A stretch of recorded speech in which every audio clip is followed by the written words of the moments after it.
আসসালামু আলাইকুম। আশা করি সবাই ভালো আছেন এবং সুস্থ আছেন। সবাই একেবারেই ফুরফুরে মেজাজে আজকের সুন্দরবন দিবসটি উদযাপন করছেন এবং আপনাদের জ্ঞাতার্থে জানাচ্ছি আজকে 14 ফেব্রুয়ারি এবং আজকে হচ্ছে সুন্দরবন দিবস। এই সুন্দরবন দিবসের বিশাল আয়োজনে আপনারা প্রত্যেকে যার যার অবস্থান থেকে ভালো আছেন এবং সুস্থ আছেন। কমেন্টে জানিয়ে দিবেন সব কিছু ক্লিয়ার কিনা। অলরেডি আমার সাথে আপনারা অনেকেই জয়েন করেছেন, আমি অনেকেই দেখতে পাচ্ছি। দ্রুত জয়েন করবেন এবং সব কিছু একেবারে ক্লিয়ার কিনা জানতে চাই, একটু কমেন্টে জানাবেন। অলরেডি অনেকেই দেখতে পাচ্ছি, অনেকগুলো মোস্ট ইম্পর্টেন্ট বিষয় নিয়ে আজকে আমরা আলোচনা করব। অলরেডি আমার সাথে আপনারা অনেকেই জয়েন করেছেন। আজকে বিশ্ব সুন্দরবন দিবস, সেহেতু প্রশ্ন হচ্ছে সুন্দরবনের আয়তন কত, একটু প্রশ্ন করতে চাই। সুন্দরবনের আয়তন কত জানতে চাই এবং আরও অনেকগুলো প্রশ্ন আপনাদেরকে আজকে করবো ইনশাল্লাহ। তো মোস্ট ইম্পর্টেন্ট যে প্রশ্নটি সেটি হচ্ছে সুন্দরবনের আয়তন কত, একটু কমেন্টে জানাবেন। এবং বাংলাদেশে কত পার্সেন্ট বর্তমান সুন্দরবনের মালিকানা বাংলাদেশের হাতে কত পার্সেন্ট আছে, এটাও আমাকে আপনারা কমেন্টে জানাবেন। আপনাদের কমেন্টে দেখতে চাই আপনাদের উত্তরগুলো। অলরেডি অনেকেই কমেন্ট করেছেন।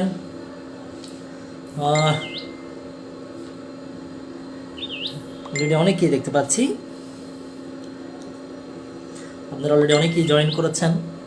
এমনিতে ভাই বসন্ত ভালোবাসা, তার উপরে সুন্দরবন দিবস, অনেকগুলো কমেন্ট দেখতে পাচ্ছি। আপনারা মনের আনন্দে কমেন্ট করে যান, আমি আপনাদের কমেন্টগুলো একটু দেখার ট্রাই করি। আজকে হচ্ছে বিশ্বের সুন্দরবন দিবস, 60% বাংলাদেশের।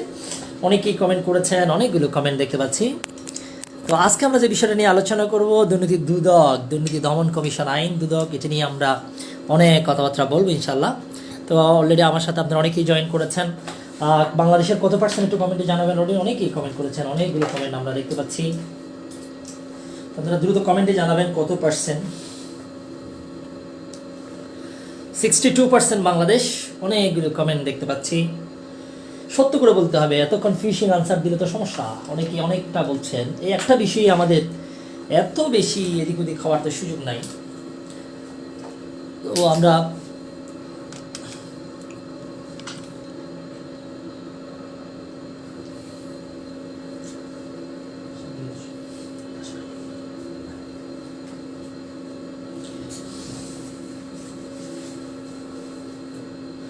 কাছ থেকে রবি কমেন্ট করেছে 62%, আর অনেকেই কমেন্ট করছেন।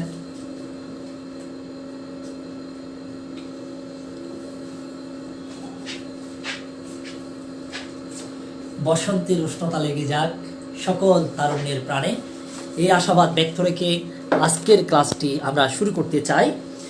সকল তরুণী হৃদয়ে লাগুক বসন্তের ছোঁয়া এবং এই ছোঁয়ায় আমরা সবাই উষ্ণতা ছড়িয়ে যাক, সর্বোচ্চ আমরা ছড়িয়ে দিতে চাই ভালোবাসা।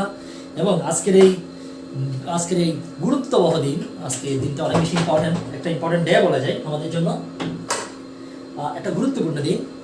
যে দিনে সুন্দরবন দিবস, আজকে 14 ফেব্রুয়ারি সুন্দরবন দিবস। অনেকে কমেন্ট করেছেন সুন্দরবনের আয়তন কত, প্রশ্ন করেছিলাম বাংলাদেশে কত পার্সেন্ট বলেছে, এটি আমাকে জানাবেন।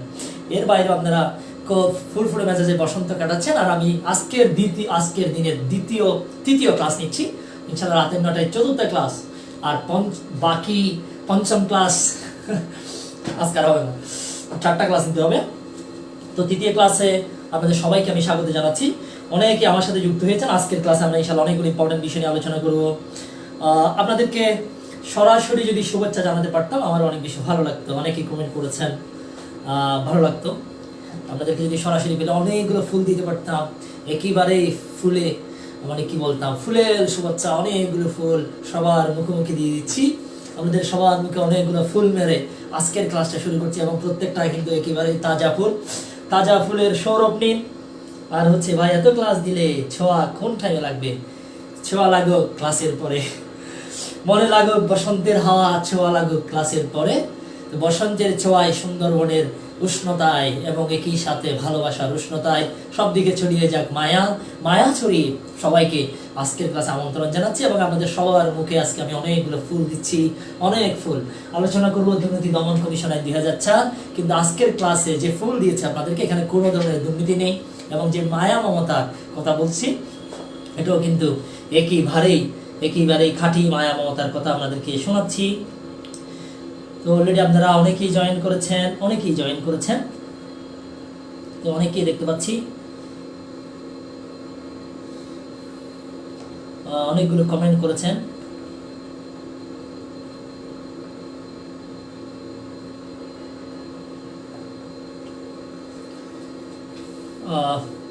অনেকগুলো কমেন্ট করেছেন।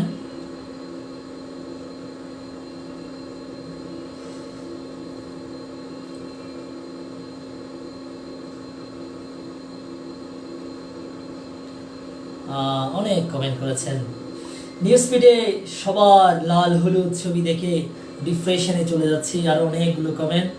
তো যাই হোক, আসলে একটু ডিপ্রেশনে যাওয়াটাও বেটার। তো যাই হোক, এত কথা না বলিয়ে আজকের ক্লাসের দুর্নীতিমুক্ত ভালোবাসা ছড়িয়ে ফুলের শুভেচ্ছা জানিয়ে আজকের ক্লাসটা শুরু করতে চাই। আজকে আমরা আলোচনা করবো দুর্নীতি দমন কমিশন আইন 2004। এই আইনটি অনেক বেশি গুরুত্বপূর্ণ। প্রথমত দেখে নিই এই আইন থেকে কি প্রশ্ন আসছে, সেই বিষয়টা আগে দেখে নিই। এরপর আমরা দেখবো কোন কোন বিষয়টা আমাদের টাচ করতে হবে। প্রথমত হচ্ছে, আমরা যদি দেখি 13তম জুডিশিয়ারিতে একটা প্রশ্ন আসছে, সেটা 13তম আগে প্রিভিয়াস প্রশ্নটা অ্যানালাইজ করে নিই। প্রিভিয়াস প্রশ্ন অ্যানালাইসিস করে নিলে আমরা বুঝে যাব প্রশ্নটা কিভাবে আসতে পারে।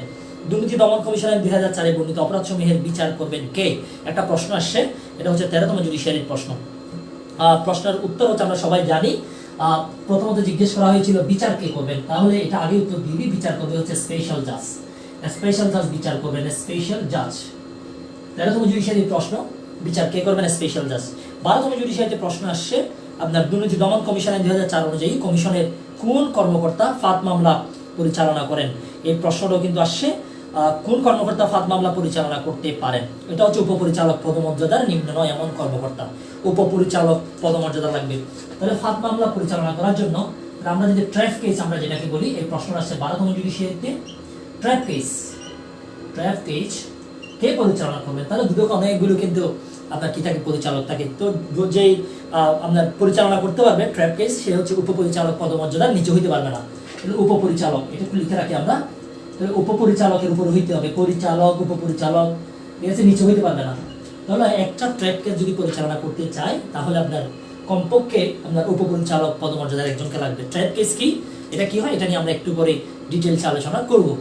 12তম জুডিশিয়ারি প্রশ্ন। এরপর আরেকটা প্রশ্ন আসে আপনার 11তম জুডিশিয়ারিতে, যেখানে জিজ্ঞেস করা হয়েছিল দুদক আইনের কোন অভিযোগ অনুসন্ধান বা তদন্তের জন্য বৈধ ক্ষমতাপ্রাপ্ত কর্মকর্তার ক্ষমতা প্রয়োগে কোনো ব্যক্তি যদি বাধা প্রদান করে। এখন এই আইনের অধীনে যাদেরকে এম্পাওয়ার করা হয়েছে, ক্ষমতা দেওয়া হয়েছে, তাদের কাজে যদি কেউ যদি আপনার বাধা প্রদান করে, তাহলে তার শাস্তিটা কত, এটা জিজ্ঞেস করা হয়েছে। প্রশ্নটা 11তম জুডিশিয়ারির একটা প্রশ্ন। 11তম জুডিশিয়ারিতে প্রশ্ন আসছে, যদি তদন্তের কাজে যদি বাধা দেয়, ক্ষমতাপ্রাপ্ত কোনো অফিসারের তদন্তের কাজে যদি কেউ যদি বাধা দেয়, ঠিক আছে, সেই ক্ষেত্রে শাস্তির বিধানটা দেওয়া আছে। ধারা 19-এর মধ্যে আমরা আপনার শাস্তির বিধানটা পাবো। ধারা 19, এখানে আমরা শাস্তির বিধানটা পাবো। আর এরপরে স্পেশাল জাজ কর্তৃক বিচার্য হবে, এই বিষয়টাও কিন্তু বলা আছে। ধারা 28-এর মধ্যে বলা আছে। ধারা 28-এর মধ্যে বলা আছে। ধারা 28 আসছে, ধারা 19 থেকে প্রশ্ন আসছে, ঠিক আছে, 11তম জুডিশিয়ারিতে। আরেকটা প্রশ্ন আসে 10ম জুডিশিয়ারিতে। প্রশ্ন করা হয়েছিল, দুর্নীতি দমন কমিশন আইনে জ্ঞাত আয়ের উৎস বহির্ভূত সম্পত্তির দখল রাখার কি শাস্তির বিধান আছে, কি শাস্তির বিধান আছে। এখন যেটা হচ্ছে 10ম জুডিশিয়ারির প্রশ্ন, আপনার জ্ঞাত আয়ের উৎস বহির্ভূত মানে কি। আমি ধরেন হচ্ছে একটা ব্যবসা করি, আমি ওই ব্যবসা থেকে অনেকগুলো টাকা পয়সা পাই, ঠিক আছে। আমি ধরেন হচ্ছে মুরগির ফার্ম করি, ওখান থেকে আমি 50,000 টাকা পাই, তাহলে এটা হচ্ছে জ্ঞাত আয়ের উৎস, ঠিক আছে। আমার আয় হচ্ছে 50,000, আমার উৎস হচ্ছে মুরগির ফার্ম করি। এখন আমার অ্যাকাউন্টে দেখা যাচ্ছে 10 লাখ টাকা।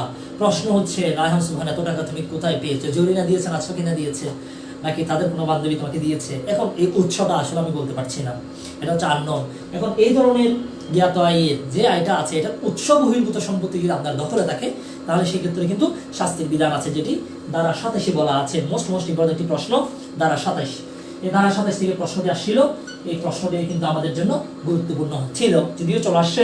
এটার শাস্তির বিধানটা আপনাদের বলছে 10 থেকে 3 বছর অর্থদণ্ড এবং সম্পত্তি বাজেয়াপ্ত করে দিবে। তাহলে এখানে শাস্তির বিধান আছে 10 থেকে 3 থেকে 10 বছর, এবং একই সাথে ফাইনের বিধান আছে। এবং যে প্রপার্টিটা আপনি নিয়েছেন, এই প্রপার্টিটা কিন্তু বাজেয়াপ্ত করে দিবে। এই প্রপার্টিটা কি করে দিবে? বাজেয়াপ্ত করে দিবে। এটা হচ্ছে 10ম জুডিশিয়ারির একটা প্রশ্ন। তাহলে আমরা দেখতে পাচ্ছি হচ্ছে আপনার 4টা প্রশ্ন। 13তম জুডিশিয়ারির প্রশ্ন আসছে ধারা 28 থেকে, যেখানে জিজ্ঞেস করা হয়েছিল এই দুদক আইনের মধ্যে একটা তফসিল আছে। ঠিক আছে, এই আইনের অধীনে কোন কোন অপরাধের বিচার করা হবে, যে সব তফসিল এখানে অনেকগুলো আইনের নাম আমরা একটু পরে দেখবো। এই আইনের অধীনে যে অপরাধগুলোর কথা বলা আছে এবং এই আইনের একটা তফসিল আছে, শিডিউল আছে লাস্টে, এই তফসিলের মধ্যে কয়েকটা লয়ের কথা বলা আছে। এই লয়ের অধীনে যদি কোনো অপরাধ হয় সেটির বিচার কে করবে, সেটি হচ্ছে ধারা 28-এ বলা আছে স্পেশাল জাজ করবে, যেটি কিন্তু অলরেডি পরীক্ষায় প্রশ্ন চলে আসছে 13তম জুডিশিয়ারিতে ধারা 28। ওকে, স্পেশাল জাজ। আপনার হচ্ছে 12তম জুডিশিয়ারিতে প্রশ্ন আসছে ট্র্যাপ কেস কে পরিচালনা করবে। প্রথমত হচ্ছে প্রশ্ন হচ্ছে হোয়াট ইজ ট্র্যাপ কেস বা ফাঁদ মামলা। ফাঁদ মামলা কি একটু পরে আমরা আলোচনায় যাব, তার আগেই বলে দিই ট্র্যাপ কেস পরিচালনা করতে পারবে কমপক্ষে উপপরিচালক লাগবে। ঠিক আছে, কারণ দুদকে অনেকগুলো অফিসার থাকে, পরিচালক, উপপরিচালক, আরো বিভিন্ন র্যাঙ্কের কর্মকর্তা থাকবেন।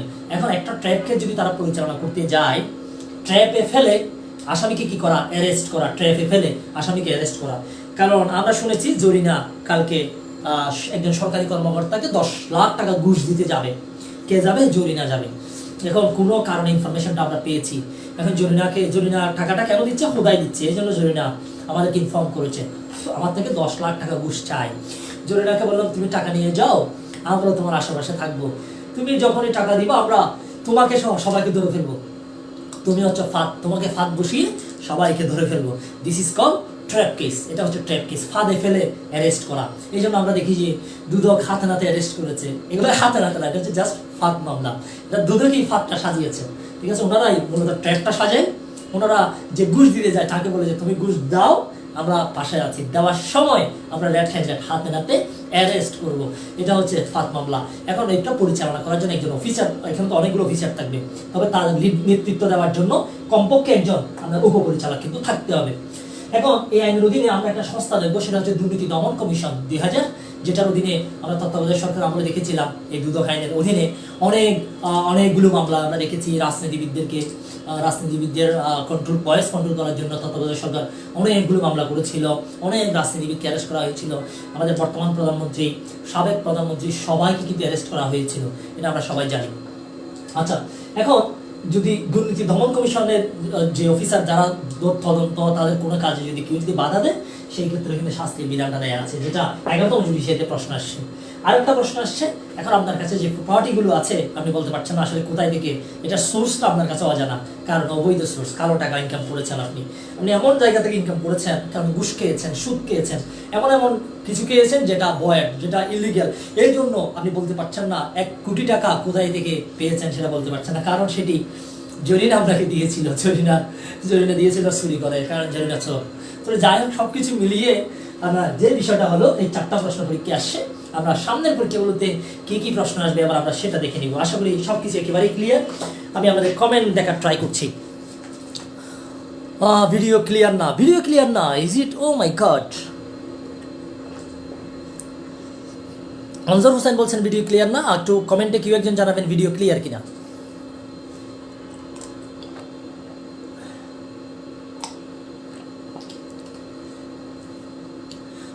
ভিডিও ক্লিয়ার কিনা একটু কমেন্টে জানান।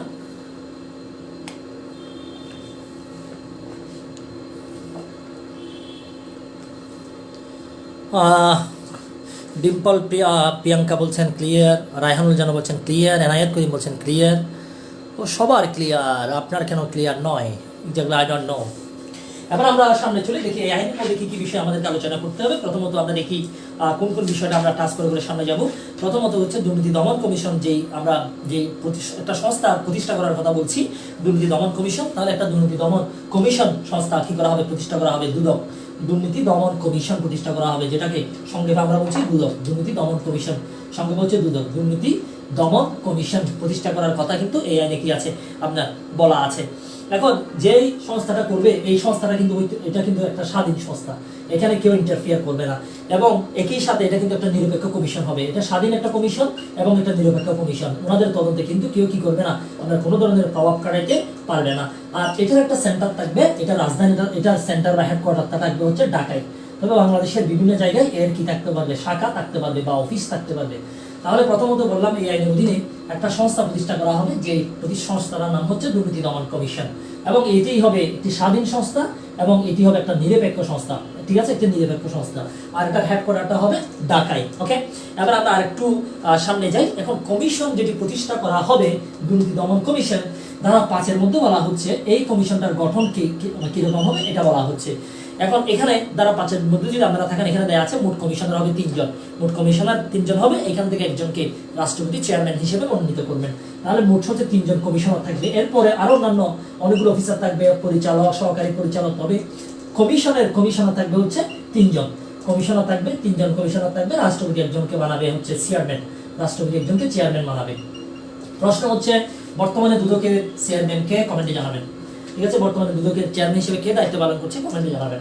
তাহলে ধারা 5-এ বলা হচ্ছে 3 জন কমিশনার নিয়ে এটি প্রতিষ্ঠা করা হবে, 3 জন কমিশনার থাকবে। এরপর আমরা আরো কয়েকটা বিষয় দেখব, তবে একটা জিনিস মাথায় রাখবেন, যদি কারো মেয়াদ যদি শেষ হয়ে যায় তাহলে তাকে কিন্তু রিঅ্যাপয়েন্টমেন্ট করা যাবে না, নতুন করে কিন্তু আবার কি করা হবে না, আপনার নিয়োগ দেওয়া হবে না। তাহলে আমরা 3 জন কমিশনারের কথা বললাম, আর এদেরকে কিন্তু নিয়োগ দিব হচ্ছে রাষ্ট্রপতি, ওনাদেরকে এই 3 জন কমিশনারকে নিয়োগ দিবে রাষ্ট্রপতি, নিয়োগ দেওয়া হবে 5 বছরের জন্য। তাহলে নিয়োগ দেওয়া হবে 5 বছরের জন্য, নিয়োগ দিবে হচ্ছে প্রেসিডেন্ট বা রাষ্ট্রপতি, ওনাদেরকে নিয়োগ দিবেন। তবে 5 বছরের মেয়াদ শেষ হওয়ার পরে ওনাদেরকে কিন্তু পুনরায় নিয়োগ দেওয়া হবে না। আর কমিশনার থাকবে হচ্ছে 3 জন, এটি কিন্তু অনেক বেশি গুরুত্বপূর্ণ, কমিশনার থাকবে 3 জন, এই বিষয়টা কিন্তু আমাদের মাথায় রাখতে হবে। কমিশনার থাকবে 3 জন, ধারা 5-এর মধ্যে সেই বিষয়টি 3 জন বলা আছে, আর 5 বছর পর্যন্ত হবে ওনাদের মেয়াদ। আর আরেকটা বিষয় বলেছি, তাদেরকে নিয়োগ দিবে হচ্ছে প্রেসিডেন্ট। ওকে, এবার আমরা আরেকটু সামনে চলি, দেখি আর কি কি বিষয় আছে। ধারা 8টা হচ্ছে, ধারা 8 নম্বর ধারাটা আমাদের জন্য অনেক বেশি গুরুত্বপূর্ণ। 8 নম্বর ধারাটা গুরুত্বপূর্ণ। এখানে কমিশনার যাদেরকে নিয়োগ দিবে এদেরও কিন্তু কিছু কোয়ালিফিকেশন, যোগ্যতা কিন্তু আপনার থাকতে হবে, এটা কিন্তু অনেক বেশি গুরুত্বপূর্ণ। এই কমিশনারের যোগ্যতার মধ্যে আপনারা দেখবেন 20 বছরের অভিজ্ঞতা লাগবে, একটা হচ্ছে মোস্ট ইম্পর্টেন্ট যোগ্যতা হচ্ছে 20 বছরের একটা এক্সপিরিয়েন্স লাগবে, 20 ইয়ার্সের একটা এক্সপিরিয়েন্স লাগবে। কি হিসেবে 20 ইয়ার্সের এক্সপিরিয়েন্স লাগবে? কি হিসেবে? আইন, শিক্ষা, প্রশাসন, বিচার, শৃঙ্খলা বিভাগে উনি কমপক্ষে 20 বছর কাজ করেছেন। আইন, শিক্ষা, প্রশাসন, বিচার বা শৃঙ্খলা বিভাগে কমপক্ষে উনি 20 বছর কাজ করেছেন। এই ধরনের এক্সপেরিয়েন্সড পার্সনকে কি করা হবে? কমিশনার হিসেবে নিয়োগ দেওয়া হবে। এই বিষয়টা বলা আছে ধারা 8-এর মধ্যে। এবং এখানে আরো কয়েকটা ইম্পর্টেন্ট বিষয় বলা আছে। অযোগ্যতা কি আছে? কেউ যদি ঋণখেলাপি হয়, দেউলিয়া হয়, কারো যদি কারাদণ্ড হয়, কেউ সরকারি চাকরিতে যদি বর্তমানে থাকে সেও পারবে না, বিভাগীয় মামলায় যার দণ্ড হয়েছে সেই পারবে না, আর মানসিক যার সমস্যা আছে তারা কিন্তু কি হতে পারবে না, তারা সবগুলো হচ্ছে অযোগ্যতা। বিভাগীয় যার দণ্ড হয়েছে, তারপর হচ্ছে মানসিক প্রবলেম আছে, এরপরে দেউলিয়া হয়ে গেছে, তার কারাদণ্ড হয়েছে, এরপরে আমরা আরো একটা বিষয় বলেছি, সেটি হচ্ছে যদি উনি ঋণখেলাপি হয় সেই ক্ষেত্রে উনি কিন্তু কি হতে পারবে না, কমিশনার হতে পারবে না। তো এতক্ষণ পর্যন্ত যা বলেছি সেটি যদি সামারি করি, একটা কমিশন প্রতিষ্ঠা করা হবে, সেটি হচ্ছে দুর্নীতি দমন কমিশন, যেটাতে আপনার কমিশনার থাকবে 3 জন, যাদেরকে নিয়োগ দেবে অ্যাপয়েন্টেড বাই প্রেসিডেন্ট, এবং তাদের মধ্যে থেকে একজনকে চেয়ারম্যান করবে, তাও করবে হচ্ছে প্রেসিডেন্ট। ওকে, এবং তাদেরকে নিয়োগ দেওয়া হবে 5 বছরের জন্য। তাদের যোগ্যতা, তারা আইন, শিক্ষা, প্রশাসন ক্যাডারে বিচার বিভাগে কাজ করেছে কমপক্ষে 20 বছর। অযোগ্যতার কথা বলেছি, যদি কেউ ঋণখেলাপি হয়, তারপরে হচ্ছে কি যদি মানসিক যদি কোনো ডিজঅর্ডার থাকে, কোনো বিভাগীয় তদন্ত দ্বারা দণ্ডিত হয়েছে, অভিযুক্ত হয়েছে, এই ধরনের যদি বিষয়গুলো থাকে, তাহলে সেই ক্ষেত্রে ওনারা কমিশনার হিসেবে নিয়োগ লাভে যোগ্য হবেন না। ওকে, এই বিষয়টা আমরা বলেছি। আর 4টা প্রশ্ন কিন্তু অলরেডি চলে আসছে। মোস্ট ইম্পর্টেন্ট ল হচ্ছে দুর্নীতি দমন কমিশন। এখান থেকে একটা প্রশ্ন পরীক্ষা আসবেই, এখানে কোনো ধরনের ডাউট নেই। আচ্ছা, তো এতটুকু পর্যন্ত ক্লিয়ার কিনা জানাবেন। আমরা আর একটু সামনে চলবো ইনশাল্লাহ। তো আমরা এতক্ষণ পর্যন্ত অনেকগুলো বিষয় একসাথে নিয়ে আসলাম, তো আশা করি এগুলো আপনাদের মাথায় থাকবে, নোট খাতায়।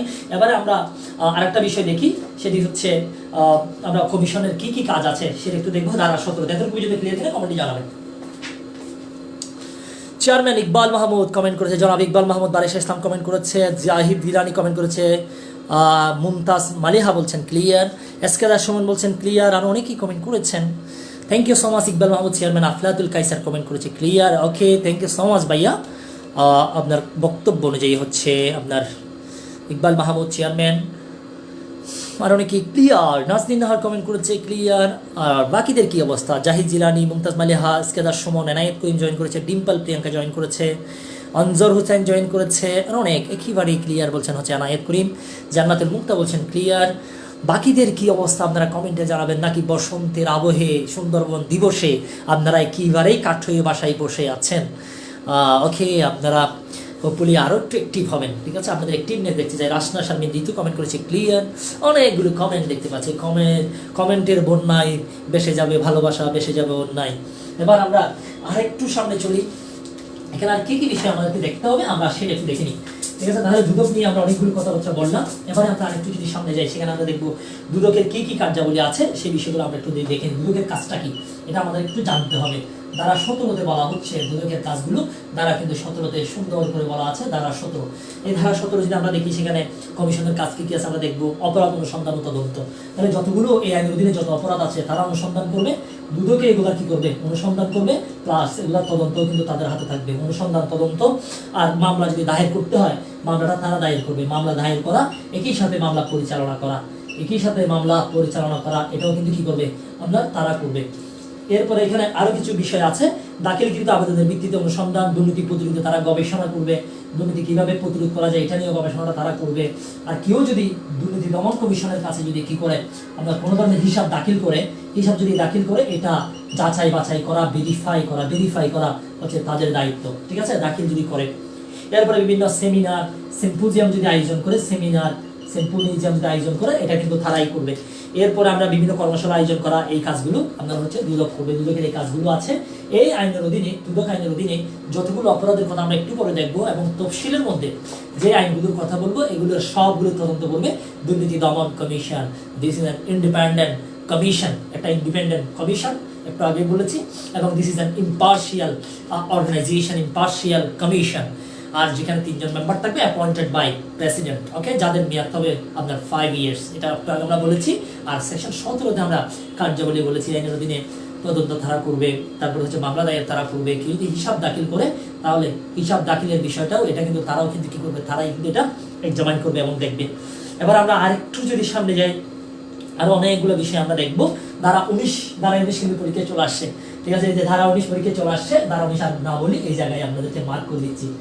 ধারা 19 কিন্তু পরীক্ষার জন্য গুরুত্বপূর্ণ একটা বিষয়, সেটা হচ্ছে ধারা 19 বিষয়। ধারা 19 জাস্ট লিখে দিচ্ছি, ধারা 19 নিয়ে অলরেডি কথা বলে ফেলেছি, পরীক্ষা চলে আসছে। যদি দুর্নীতি দমন দুদকের যদি কোনো অফিসার যখন কাজ করতে যাবে সেখানে তদন্ত কাজে যদি কেউ যদি বাধা দেয়, কমিশনারকে যদি কাজ করতে না দেয়, কমিশনার যাকে প্রতিনিধি হিসেবে পাঠিয়েছে তাকে যদি কেউ যদি বাধা দেয়, এই ধরনের বল প্রয়োগ যদি করে, তাহলে নির্দেশ যদি অমান্য করে, সেই ক্ষেত্রে কিন্তু তার শাস্তির বিধান আছে। 3 বছর পর্যন্ত শাস্তি হতে পারে, 3 বছর পর্যন্ত যে কোনো মেয়াদের শাস্তি হতে পারে, অর্থদণ্ড হতে পারে, অথবা দুটি হতে পারে, যেটি বলা আছে ধারা 19-এর ক্ষেত্রে। এবং অলরেডি পরীক্ষা চলে আসছে 11তম জুডিশিয়ারি, 14তম জুডিশিয়ারি, 15তম জুডিশিয়ারিতে এটা রিপিটেশন হওয়ার সম্ভাবনা কিন্তু কিছুটা কম, পরীক্ষায় এটি আসার সম্ভাবনা নেই, কারণ এখানে আরো কিছু এক্সট্রা প্রশ্ন আছে যেগুলো পরীক্ষা অবশ্যই আসবে, দেখলেই বুঝে যায় কোনটি পরীক্ষা আসবে। তো এটা আপনি জাস্ট এগুলো একটু মাথায় রাখতে হবে আমাদেরকে, নোট খাতায় 3 বছর পর্যন্ত শাস্তির বিধান 19, ঠিক আছে, 19টা একটু মাথায় রাখবেন। আমরা আরেকটু সামনে চলি, সেটা হচ্ছে আপনার মোস্ট অনুসন্ধান বা তদন্তের ক্ষমতা, এটা হচ্ছে মোস্ট ইম্পর্টেন্ট একটা বিষয়। সেটা হচ্ছে ধারা 20-এর মধ্যে আমরা যদি ধারা 20টা দেখি, এখানে একটা গুরুত্বপূর্ণ বিষয় দেখবো, ধারা 20। ধারা 20-এ বলা হচ্ছে এই আইনের অধীনে যতগুলো অপরাধ হবে, এই আইনের অধীনে, এই আইনে আমরা তাই অলরেডি একটা অপরাধের কথা বললাম, যে বাধা দিলে শাস্তির বিধান আছে, যেখানে শাস্তি আছে, যেখানে ফাইন আছে, সেটাই হচ্ছে অপরাধ। যেখানে কি আছে, আপনার পানিশমেন্ট দেওয়া আছে, আপনি যদি এটা করেন তাহলে আপনার শাস্তি হবে, আপনাকে পানিশমেন্ট দেওয়া হচ্ছে, ফাইন দেওয়া হচ্ছে, দিস ইজ দ্য অফেন্স। এবং এটাও একটা কিন্তু অফেন্স। এবং একই সাথে এটা হচ্ছে দুদক আইনের অধীনে, কিন্তু দুদক আইনের শেষে একটা তফসিল দেওয়া আছে, এখানে কিন্তু একটা অপরাধের একটা লম্বা তালিকা দেওয়া আছে। এগুলো যদি হয়, এবং এগুলো যদি হয়, আরো অনেকগুলো বলবো এই আইনের অধীনে, সবগুলোর অপরাধের, এই সব অপরাধের গুলো তদন্ত করবে কিন্তু শুধুমাত্র দুর্নীতি দমন কমিশন কর্তৃক, এগুলো অনুসন্ধানযোগ্য এবং তারা এগুলোর তদন্ত করবে। তাহলে সকল তদন্ত করবে হচ্ছে এই সব অপরাধগুলো দুর্নীতি দমন কমিশন বা দুদক। এখন মোস্ট ইম্পর্টেন্ট যে ইনফরমেশনটা, তদন্তটা কতদিনের মধ্যে শেষ করতে হবে, এটাও একটু একটা ইম্পর্টেন্ট বিষয়। আপনাদের হাতে, সবার হাতে ডিআরএক্ট আছে, আমি যে ইনফরমেশনগুলো বলবো এগুলো একটু আপনারা ভেরিফাই করে নেবেন। প্রথমত বলা হচ্ছে 120 দিনের মধ্যে তদন্ত শেষ করতে হবে, 120 দিনের মধ্যে যদি না পারে 60 দিন বাড়ানো হবে, তারপরেও যদি না পারে সেই ক্ষেত্রে এডিশনাল 90 দিন টাইম দেওয়া যেতে পারে, 90 দিন। তাহলে টোটাল যদি আমরা যোগ করি তাহলে সেক্ষেত্রে আমরা পাচ্ছি 270 দিন। আপনারা একটু বিআরএক্ট দেখে আমাকে কনফার্ম করবেন, এখানে 120 দ্যাটস ওকে, 60 দিন তাও ঠিক আছে। এখন আরো 90 দিন এক্সট্রা যুক্ত করা যাচ্ছে কিনা এটা একটু আমাকে আপনারা বিআরএক্ট দেখে জানাবেন, এটা কারেক্ট কিনা কমেন্ট আপনারা আমাকে জানাবেন, 20-এর কম।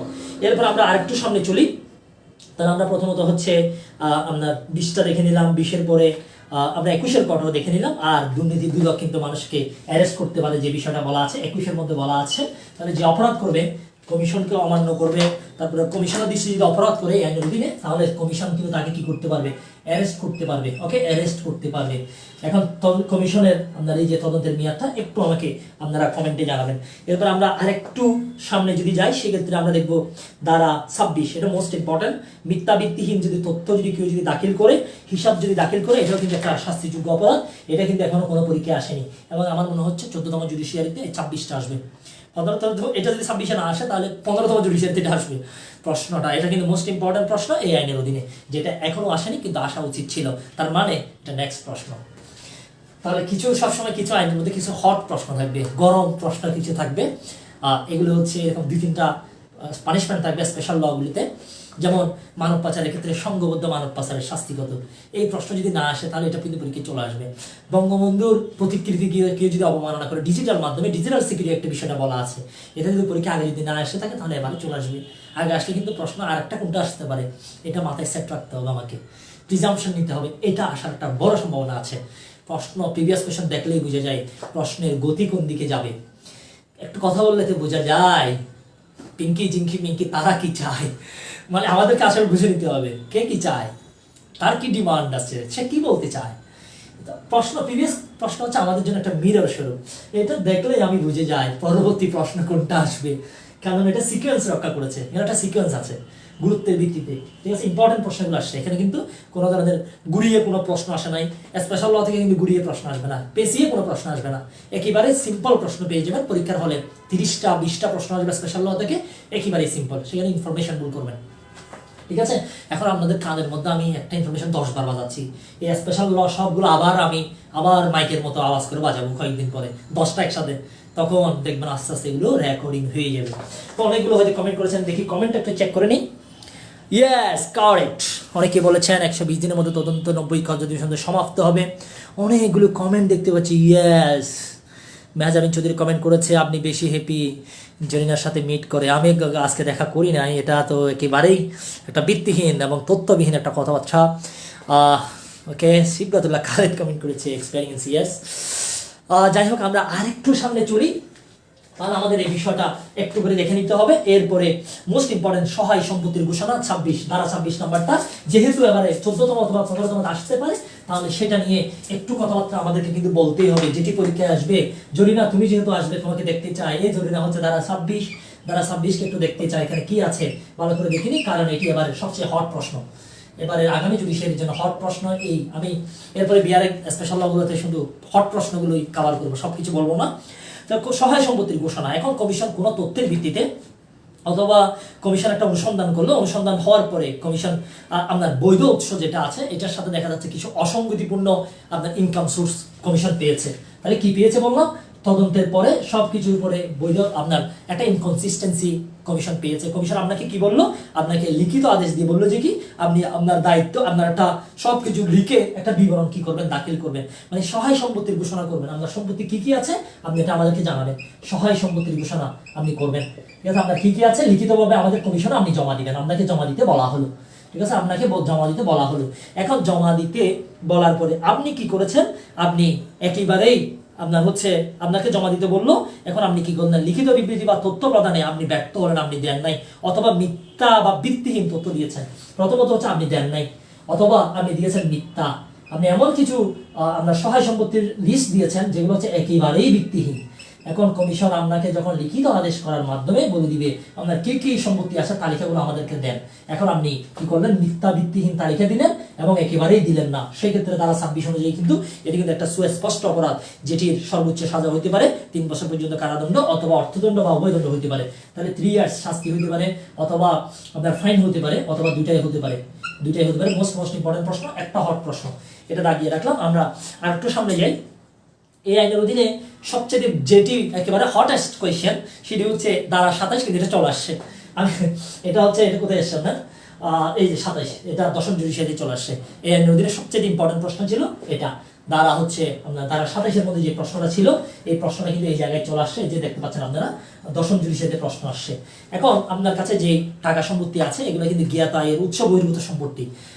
আপনি জানানো না এই টাকা কে দিয়েছে, এটা কি জরিনা থেকে নিয়েছেন না সকিনা থেকে নিয়েছেন, নাকি ঘুষ নিয়েছেন না সুদ নিয়েছেন, নাকি টেন্ডারবাজি করে নিয়েছেন না চাঁদাবাজি করে নিয়েছেন, আপনি আসলে বলতেই পারছেন না। কারণ ব্যাংকে কোটি কোটি টাকা, হাজার কোটি টাকা বিলিয়নিয়ার হয়েছেন, কিন্তু জানেন না কোথায় থেকে এসে, যে ঘুম থেকে উঠেই দেখছেন অ্যাকাউন্টে কোটি কোটি টাকা ঢুকে গেছে, অনেক কোটি কোটি টাকা।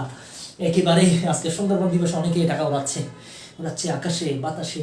এখন এই ধরনের সম্পত্তি যদি আপনার দখলে থাকে, যেটির উৎস বা সোর্স আপনি জানেনও না, কারণ অবৈধ টাকা রেখেছেন আপনি, এই ধরনের উৎস বহির্ভূত জ্ঞাত আয়ের যে আয়টা আছে, এটার উৎস বহির্ভূত সম্পত্তি যদি আপনার দখলে থাকে, সেটি ধারা 27 অপরাধ। এবং অলরেডি পরীক্ষায় কিন্তু প্রশ্নটি চলে আসছে। এখানে মোস্ট ইম্পর্টেন্ট 10 বছর পর্যন্ত শাস্তি হতে পারে, কমপক্ষে 3 বছর, সর্বোচ্চ 10 বছর, একই সাথে অর্থদণ্ড, এবং আপনার প্রপার্টি বাজেয়াপ্ত হয়ে যাবে।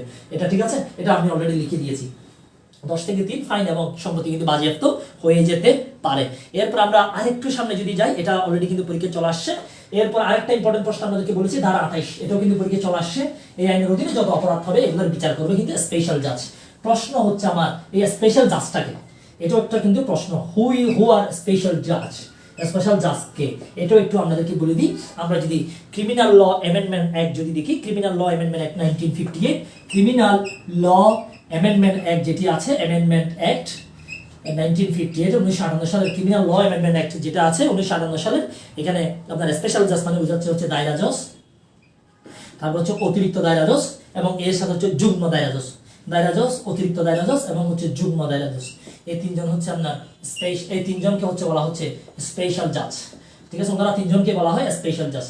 এখান থেকে যে কোনো একজনকে নিয়ে মূলত স্পেশাল জাজের কোডগুলো কি করা হয়, গঠন করা হয়। এবার আমরা আরেকটু সামনে যাই, যদি এই প্রশ্ন কিন্তু পরীক্ষায় আনফরচুনেটলি চলে আসছে, এই প্রশ্নটা আপনি আর পাবেন না। এরপরে আরেকটা বিষয় হচ্ছে এরপরে তথ্য, যদি কেউ মিথ্যা তথ্য প্রদান করে, এই আইনের অধীনে 28 গত একটা শাস্তি বিধান দেয়া আছে। মিথ্যা তথ্য, ঠিক আছে, যদি মিথ্যা কোনো তথ্য যদি প্রদান করেন 2 থেকে 5 বছর হইতে পারে, ফাইন হইতে পারে, বহুত হইতে পারে। 28টা কিন্তু এবারের জন্য হট প্রশ্ন, 28টা একটু মাথায় রাখবেন নোট খাতায়। 28-3 মিথ্যা তথ্য যদি প্রদান করেন, যেটা চেয়েছে সেটা না দিয়ে মিথ্যা তথ্য দেন, 2 থেকে 5 বছর এবং ফাইন হতে পারে। এটা কিন্তু একেবারে নোট ডাউন করে রাখবেন। এই আইনের অধীনে আর কি কি প্রশ্ন আসতে পারে, আর হচ্ছে এখানে যে অপরাধগুলো আছে এগুলো কগনিজেবল, এবং এগুলো আপনার হচ্ছে কগনিজেবল। এরপর আমরা আরেকটা বিষয় দেখে নিই, 32টা মোস্ট ইম্পর্টেন্ট। মামলা দায়ের আপনি গিয়ে মামলা করতে পারবেন না, মামলা যদি করতে চান সেক্ষেত্রে দুর্নীতি দমন কমিশনের কিন্তু অনুমোদন লাগবে। এই আইনের অধীনে যদি মামলা করতে চান, কমিশনের অনুমোদন না নিয়ে এই আইনের অধীনে কোনো মামলা করা যাবে না। আর 32 কও কিন্তু এখানে এটা বলা হচ্ছে 30-এ, একই সাথে আমরা হচ্ছে 32-এ মোস্ট ইম্পর্টেন্ট একটা কথা বলা আছে, এটা বলা আছে 32 কতে বলা আছে, আমরা সিআরপিসিতে ধারা 197 বলেছিলাম, যেখানে বলেছি আপনি যদি কোনো বিচারকের ম্যাজিস্ট্রেটের বিরুদ্ধে মামলা আমলে নিতে চান, সরকারি কর্মচারীর বিরুদ্ধে, আপনাকে কিন্তু সরকারের সাংশন লাগবে, অনুমোদন লাগবে। এই বিষয়টা মোস্ট ইম্পর্টেন্ট। আমার মনে হয় আমি যা বলেছি এর বাইরে আমার মনে হয় না এখানে আর কিছু পড়ার দরকার আছে। এবার আমরা আরেকটু সামনে যাই, যে বিষয়গুলো ক্লাসে আমি বলেছি আপনারা আমাদের 19 লসটা মিলিয়ে নেবেন, একই সাথে নোট ডাউন করে রাখবেন কোন কোন বিষয়গুলো আপনার লাগবে। এবার আমরা দেখে নিই তফসিলে কি আছে, তফসিলটা বেশি গুরুত্বপূর্ণ। এবার যদি তফসিল থেকে প্রশ্ন চলে আসে আমার কিছু করার থাকবে না, তফসিলটা বেশি গুরুত্বপূর্ণ। দেখে নিই এখানে শিডিউলে কি কি দেওয়া আছে, তফসিলের মধ্যে কি কি দেওয়া আছে আমরা সেটা একটু দেখে নিই। প্রথমত 1 নম্বর দেখি তফসিলের মধ্যে কি আছে, কোন কোন অপরাধের বিচার স্পেশাল জাজ করবে, কোন কোন অপরাধের বিচার আপনার দুর্নীতি দমন কমিশন তদন্ত করবে, এই বিষয়গুলো আমরা শিডিউলে দেখে নিব। প্রথমত হচ্ছে এই দুদক আইন 2000-এর অধীনে যে অপরাধের আমরা কথা বলেছি, দুদক আইন 2004-এর অধীনে যে অপরাধগুলো বলেছে এগুলো তদন্ত করবে, এগুলার সবগুলোর বিচার তদন্ত সব এই আইনের অধীনে হবে, মানে স্পেশাল জাজ বিচার করবে, তদন্ত করবে দুদক, নাম্বার 1। নাম্বার 2-তে যে ইম্পর্টেন্ট বিষয়টা বলা আছে সেটা হচ্ছে পেনাল কোডের কিছু সেকশন, স্পেসিফিক কিছু সেকশন দেওয়া আছে, এগুলোর বিচারও কিন্তু এই আইনের অধীনে হবে, পেনাল কোড। তাহলে দেখুন 2 নম্বর হচ্ছে পেনাল কোডের কোন কোন সেকশনের বিচার আপনার ডিরেক্টলি দুদক আইনে চলে আসবে বা স্পেশাল জাজ করবে, এখানে একটা লম্বা তালিকা দেওয়া আছে। সেক্ষেত্রে 161 থেকে স্টার্ট করে 161 থেকে 170, 161 থেকে স্টার্ট করে 169, এরপর আমরা আরো দেওয়া আছে হচ্ছে 217, 409, 217 এবং 409। এই সবগুলো 409 হচ্ছে আপনার এই criminal breach of trust, 406 criminal breach of ট্রাস্টটা যদি সরকারি কর্মচারী করে, ব্যাংকার যদি করে, আপনার সেই ক্ষেত্রে 409 এর অধীনে কিন্তু অপরাধ, তখন আবার কিন্তু এখানে দুদক হাজির হবে। দুদক যদি হাজির হয় এটা বিচার হবে কিন্তু স্পেশাল জাজের কাছে। ওকে, এরপরে আমরা এখানে আর কি কি বিষয় আছে আমরা সেটা একটু দেখিনি। এবং আরেকটা মোস্ট ইম্পর্টেন্ট বিষয় আছে, সেটা হচ্ছে প্রিভেনশন অফ কারাপশন, একটা অ্যাক্ট আছে prevention of corruption act, prevention of corruption act 1947, এই আইনের অধীনে যে অপরাধগুলো আছে সেগুলোর বিচার এখানে হবে। 4 নম্বরটা হচ্ছে মোস্ট ইম্পর্টেন্ট, সেটা হচ্ছে মানি লন্ডারিং প্রতিরোধ আইন। মানি লন্ডারিং প্রতিরোধ আইনের অধীনে মানি লন্ডারিং প্রতিরোধ আইন 2012 এই আইনের অধীনে যে অপরাধগুলো আছে এগুলোর বিচারও কিন্তু আপনার দুর্নীতি দমন কমিশনের অধীনে হবে। এই আইনের অধীনে হবে দুর্নীতি দমন কমিশনের 2004 অধীনে। এবং 5 নম্বরে বলা হচ্ছে এই সব অপরাধগুলো কেউ যে করবে, যে করার জন্য সহায়তা করবে, যে অ্যাটেম্প করবে, তারও কিন্তু কি হবে, তারও বিচার এই আইনের অধীনে হবে। এই জন্য এখানে একেবারে শেষে যুক্ত করা হয়েছে পেনাল কোডের সেকশন 109 এবং যুক্ত করা হয়েছে 120 বি এবং একই সাথে আর একটা সেকশন যুক্ত করা হয়েছে যেটা হচ্ছে 511 কি আমি চোর চোর হচ্ছে কে, চকিনা চুরি করার জন্য আজকে 14 ফেব্রুয়ারি আমার পকেটে হাত দিয়েছে। হাত দেওয়ার পরে দেখা যাচ্ছে পকেটে কিছু নাই। পকেটে ভাবছিলাম আমার পকেটে অনেকগুলো টাকা থাকবে, কারণ আমি ভাবছিলাম হচ্ছে আজকে ধরেন হচ্ছে সকিনার বান্ধবী জারিনার সাথে দেখা করবো, অনেকগুলো টাকা থাকবে মনে করছে, সে পকেটে হাত দিয়ে দেখলো এখানে আসলে কোনো টাকা নেই। তাহলে যদি ফেলিওর হয় তাহলে শাস্তি কতটুকু হবে সেই বিষয়গুলো বলা। তা কেউ অপরাধ করতে চাইলো কিন্তু করতে পারে নাই, তাহলে সেটি 511 অনুসারে অপরাধ। আর কেউ অ্যাটেম্প্ট করলো, অ্যাবেটমেন্ট করলো, সহায়তা করলো 109 অনুসারে, তাকে আমরা এখানে যুক্ত করে দিব। একই সাথে 120 বিও আপনারা গতকাল পড়েছেন। কেউ যদি কনস্পাইরেসি করে 2-3 জন মিলে পরামর্শ করছে, আসুন আমরা 2 জনে মিলে কাজগুলো করে ফেলি, কনস্পাইরেসি যদি করে তাহলে সেক্ষেত্রে 120 বিটা কিন্তু এখানে কাজ করবে সবগুলো অপরাধের ক্ষেত্রে। তো আমরা ম্যাক্সিমাম বিষয় আমি আপনাদেরকে বলেছি। এবার আরেকটা ইনফরমেশন আছে যেটি এখনো বলিনি, সেটি একটু বলে দিই আপনাদেরকে, এবং পরীক্ষা সেটি আসতে পারে। অলরেডি সেটি নিয়ে আলোচনা করেছি, ট্র্যাপ কেস। এই ট্র্যাপ কেসটা বলে দিই। এই ট্র্যাপ কেসটা হচ্ছে বিধি 16-তে বলা আছে, আপনার দুর্নীতি দমন কমিশনের একটা বিধিমালা আছে, দুদক বিধিমালা 2007। এই আইনের অধীনে একটা বিধিমালা করা হয়েছে, দুদক বিধিমালা 2007 বিধিমালা 2007। এই বিধিমালা 2007-এর যে বিধিমালাটা করা হলো, এই 2007-এর বিধিমালা আপনার বিধি 16-তে বলা হচ্ছে, 16 নম্বর বিধিতে এই ট্র্যাপ কেস সম্পর্কে বলা আছে। ট্র্যাপ কেস সম্পর্কে বলা আছে, ফাঁদ মামলা সম্পর্কে বলা আছে। তো দুদক চাইলে ফাঁদ মামলা পরিচালনা করতে পারবে। ফাঁদ মানে কি, জাল বসিয়ে আসামি ধরা। যে ঘুষ দিতে যাবে তাকে বলে তুমি ঘুষ দিতে যাও, আমরা পিছনে থাকবো, তুমি ঘুষ দেওয়ার সাথে সাথে আমরা তোমাকে সহ সবাইকে হাতে নাতে ধরবো, তুমি মুক্ত, আমরা যে ঘুষ নিতে চাচ্ছে তার অ্যারেস্ট করে নিয়ে যাবো। এই ফাঁদ মামলা বলা আছে বিধি 16 আর দুদক বিধিমালা 2007। আজকে আমরা ট্রাই করেছি সবগুলো বিষয় একেবারেই কভার করার জন্য, এবং আমি আশা করছি এখান থেকে প্রশ্নটা আমরা পেয়ে যাবো। হোপফুলি যে প্রশ্নটা পরীক্ষায় আসতেছে 14-15-তে যে প্রশ্নটা কামিং সুন, সেই প্রশ্নটা আমরা এখান থেকে পেয়ে যাবো। কারণ আমরা দেখতেই পাচ্ছি কোন দাসের প্রশ্ন আসবে, এখন 5 নম্বর যে প্রশ্নটি আসবে সেটি কি এটা বুঝতেই পারছি।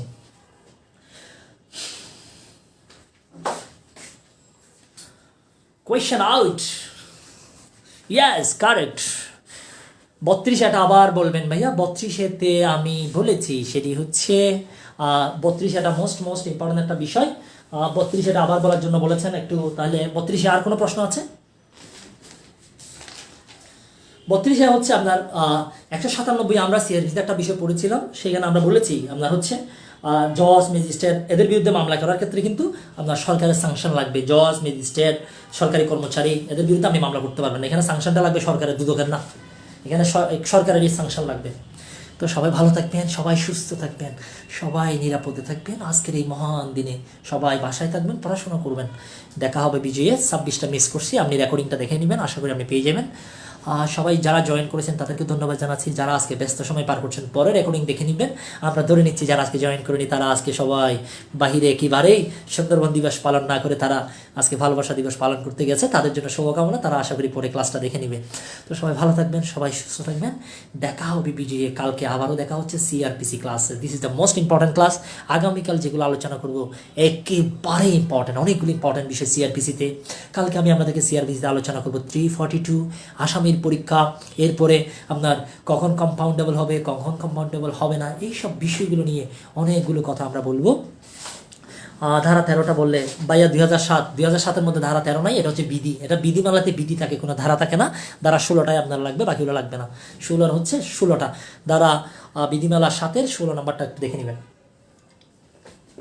আল্লাহ হাফেজ, বাই, ভালো থাকবেন, সুস্থ থাকবেন।